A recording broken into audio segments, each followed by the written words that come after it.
of all, o di ba, naiuwi mo na yung corona. Anong ginawa mo? Pagkalapag mo dito, anong unang agenda? Eto, kayo. Kayo actually yung first natin, no, for media guestings. And of course, I am undergoing the mandatory quarantine. I am here in Cebu. I landed in Mactan International Airport. So, ayun, very excited for the media week, MJ, and of course to finish the quarantine so that I would be able to personally meet all the people who have supported me.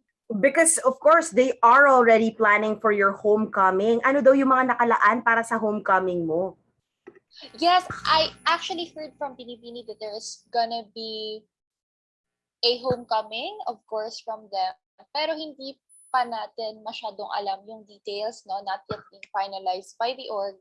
But for sure, on the works na lahat. So, I will let you know, MJ, if meron. Grabe, so parang alam mo sa pulso ko rito na you're catching your breath, 'di ba? Kasi I heard that your travel from Egypt back to Manila was as adventurous as your coronation. Paiba-iba rin, 'di ba? Kumbaga parang na-divert, na-quarantine ka tuloy diyan. Ano sabi muna ng pamilya mo pagka nalaman nila na ano mo na yung corona? Kasi syempre naman natin yung Pilipinas nagbubunyi, 'di ba? Ano Yes. sabi ng pamilya mo? Anong inside info mo nung ginawa nila? Alam mo, MJ, I'm so grateful up until now to all the people who really have supported me, no? And alam naman natin na there's a 6-hour difference from Egypt and Manila. And when the coronation night happened, it was around 3 a.m., 2 a.m., 3 a.m. here in the Philippines. And knowing na gising silang lahat, most of our family members were really up during the coronation night. So I'm so grateful and I really can't wait to see all of them. I'm very much excited to go back home once I finish everything, all of my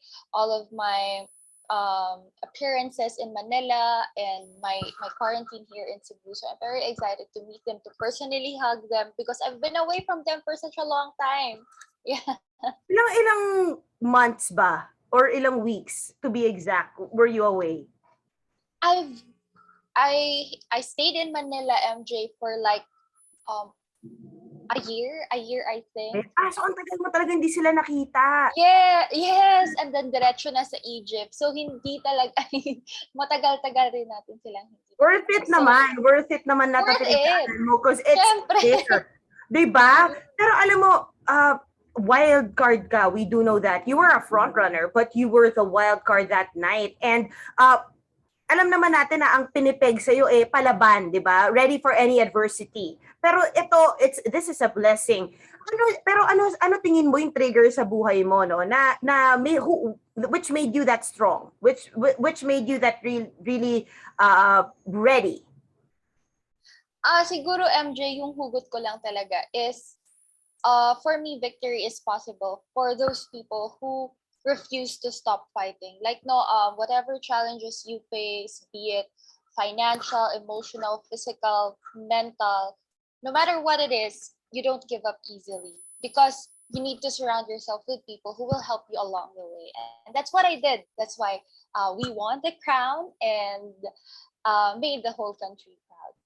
Anong plano sa'yo ng Miss Intercontinental? Anong naka-layout? At anong plano mo para sa kanila? Di ba?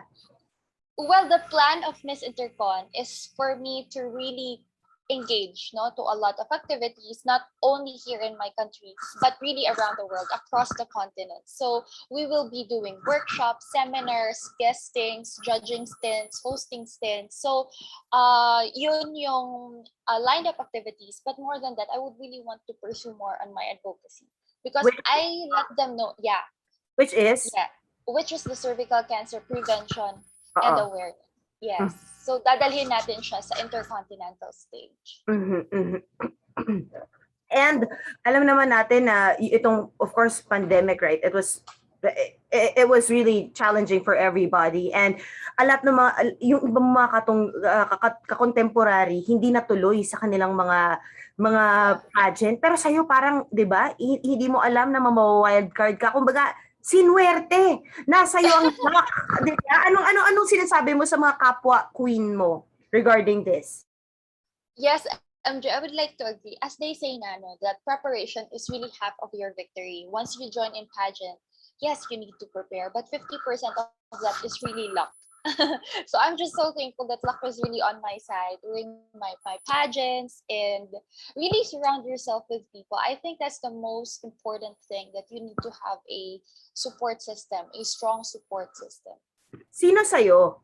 Boyfriend ba? Ano ba? Sino ba support system mo? One of the one of the and siguro yung team ko talaga, MJ, yung beauty camp ko in Cagayan de Oro, based in Cagayan de Oro, which is the house, and of course my beauty camp in Manila, Aces and Queens. So talagang ang help ng mga tao or members of the beauty camps, no, it's incomparable because we know how busy these people are, but naglaan sila ng time for me.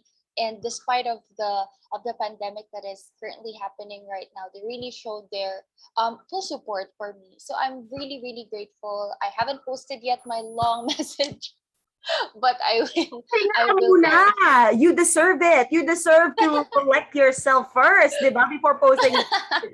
But also, advocacy rin siguro ng boyfriend mo maging ano, karelasyon mo, di ba? Being away from each other for that long. How do you balance? How do you balance that? Because of course, kailangan well-rounded ang iyong schedule, di ba? Mm-mm. Actually, MJ, he was with me in Egypt. Isa Ganon nga Mara siya. ka, may cheerleader. O Oo tapos, nga, kasi oh, oo nga, I will share this to you na during the coronation night, ang sarap sa feeling if may mga kababayan ka, no, that were cheering for you. So parang nabuboost yung confidence mo. And I even told my team na please also cheer for these ladies na walang kapamilya dito sa Egypt. So yun yung ginawa nila. Yung mga best friends ko, na, they also cheered for them, like Paraguay, Kenya, like whenever their countries were cold. So yung mga kababayan natin, mga Pinoys, they also support these countries. Kasi nga, iba rin yung feeling if may sisigaw, yun. pero nakakatuwa. All the more na mahal mo, di ba? Buti, so nagka-quarantine din siya ngayon, sabay din ba kayo umuwi? Yes, actually, MJ, our original flight was canceled due to restrictions that were imposed by the local authorities in Dubai. So, yun na nga, we need to book another flight with another airline so that we could get to the Philippines. We could get here without wasting our outbound flight from Egypt. And so, yun yung best option, available option was to land here in Cebu, and we immediately arranged our quarantine here with the help of the government authorities. So please allow me to mention assistance afforded to us by the Office of the Presidential Assistance for the Visayas. We have Secretary Michael Lloyd Dino and the Department of Tourism through our Regional Director of Region 10, RD May Unchuan. So maraming salamat po for making our stay here very, of course, relaxing, and we're just waiting for the result of our PCR. Actually, we did PCR before getting Flying back out. here in the Philippines. Yes, flying out, and then like PCR then once we arrived in Mactan, and we are also waiting for our PCR, no, and we will do another PCR on the 5th day. So once Grabe, no? Talagang all for the crown ito. What an adventure it is. So speaking of, you were telling me na nilulungan ka ng government, etc. Will you be a political beauty queen? Will you talk about freely about politics, or will you veer away from it, and why? I don't think, MJ, that there's a need for us to really be into politics, provided na it's a very different world. But also we need to be very much aware of the current issues that are happening in the country, and we need to make a stand. Since I work in the government in Misamis Oriental, not in the whole Philippines, but yes, in my locality, I work for the local government of Misamis Oriental. So I would really definitely focus on there. Yes. Pero hindi ka magsasalita because it's political season, and of course your fans will be waiting kung para kanino ka, para saan ka, bakit, they might judge you for this. Will you be vocal about that? I actually made a stand already, MJ, on what leaders to choose for the coming elections. No, I didn't name names. I named the qualities of the leaders that we should choose or we put in position.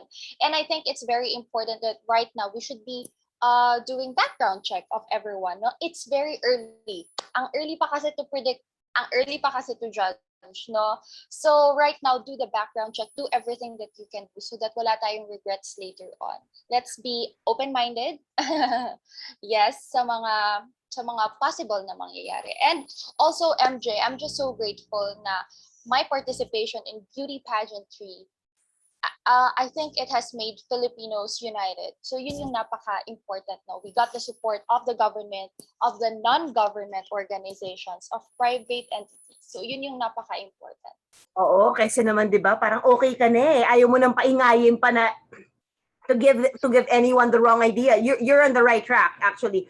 So really seeing you back in and out, Egypt to here, other continents in here, the Philippines with the restrictions that we're having, the pandemic, or will you be a virtual beauty queen? 'Di ba? Yung parang ito-talk virtually. Oo nga, parang yan na yung modern day na beauty queen, no? Virtual beauty queen. Pero I actually had a meeting with the MIO. Hindi pa tayo nabigyan ng contract. They're still in the process of finalizing everything, no? Since yun nga, may mga compromises because of the pandemic. Pero they made it sure na physical activities yung gagawin natin. So we will be going around Africa, Asia, Europe, North and South America. So marami tayong activities, especially na meron tayong mga green listed na countries. Oo. Eh, nako, Yeah. isa-isahin mo na yun, di ba? Is the crown with you? Yes, it's with me. I'm so grateful that they Yes, allowed me to bring the crown. You're not allowed? I-wear? Oo. Allowed naman. Pwede ko makita. Sayang eh, sayang ang ganda. Ayun siya. Papakita lang natin sa fans mo na bit-bit mo ang corona. Oo nga, thankful nga ako kasi binigyan ako nila ng chance to bring the crown. Pero And dati palaban ka na eh, binibini pa lang eh, di ba? Parang talagang inaano mo na eh, yung mga interview mo pa lang doon, ramdam na namin na talagang you'll get somewhere. I mean, and even if you, whatever the circumstances, I'm sure you're gonna push for it to go and reach out and do your thing. But while we're waiting for your crown, how about showbiz? Anong chika? Sino magiging manager mo? right now, MJ, I think it's gonna be MIO or Okay. the Miss Intercon organization. Yes. But 1 also, year ang contract. 1 year ang contract. yes. And they said that it might be extended depending on the performance. So hopefully. So nice. Are you looking to have a career outside the Philippines? As of now, hindi ko pa yan na-decisionan, but I'm just so really looking forward to the homecoming, yes, and meeting all the people. So wala pa talagang concrete Kailan ulit plans. yung homecoming mo? Next week ba? Right after the quarantine, the 5th day, no? So if negative yung result, I will immediately fly back there in Manila. Mm-hmm. When is the Yeah. 5th day? November, I think 7? 7. Yeah, 7. Kasi November 2 ka dumating, tama ba? Yeah, so it's 7. Ayan, nakakatuwa, buti nakauwi ka rin agad, no? Talagang, we were so happy that weekend when you won. Talagang it was a breath of fresh air from all the noise that was happening in the news, di ba? Oh, nasaan na yung crown mo? Okay, go. Eto, ayan. Oh. Wow, ang ganda! Oh. I-show mo naman sa camera. Ang ganda ng crown. Bagay na bagay. Fit for your head. Talaga? Eto, ayan. Ano yung description ng crown na yan? Yung description nito, MJ, it's of course all diamond siya, no? So, this is the power of beauty symbol. Yes, I like so that. It's a spirit of the holy water. So yun yung history ng crown na to. And since it's been here for 49 years already. So since it started. Yeah, so dapat ko talaga tong alagaan kasi it has been passed on. Na yan. 49 years. Isang life 49 years. Grabe. I love that. Ayan. So beautiful. Napakaganda. And napakamahal. Siya ulit, magkano siya? It's 300,000 plus dollars. So it's basically around 18 million, around 18 million. Oh my gosh, grabe. Iba rin pala yung responsibilidad na nafe-feel mo, no? Bukod sa ang ganda ng corona, pero teka lang, hanggang dito muna siya, kailangan kong i-guard. Yes, guard it with all your heart. Yes, MJ. Jesus. Oy, thank you so much, Cindy. I'll see you around. I'll stop recording now.